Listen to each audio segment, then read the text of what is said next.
this essay today, and the mission of Toastmasters is we provide a mutually supportive and positive learning experience in which members are empowered to develop communication and leadership skills, resulting in greater self-confidence and personal growth. So, the other things are that put your phones in silent so that it does not disturb any speaker, and also everybody will be given a chance to come on stage and speak, and refrain from talking sex, religion and politics, and also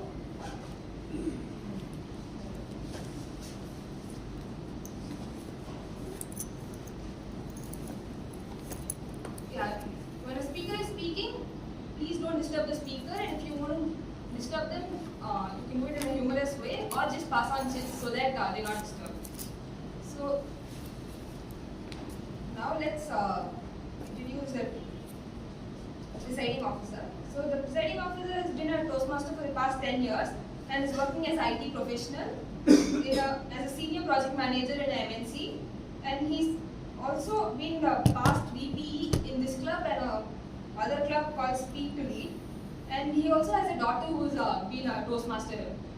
in a different club. So over to the presiding officer.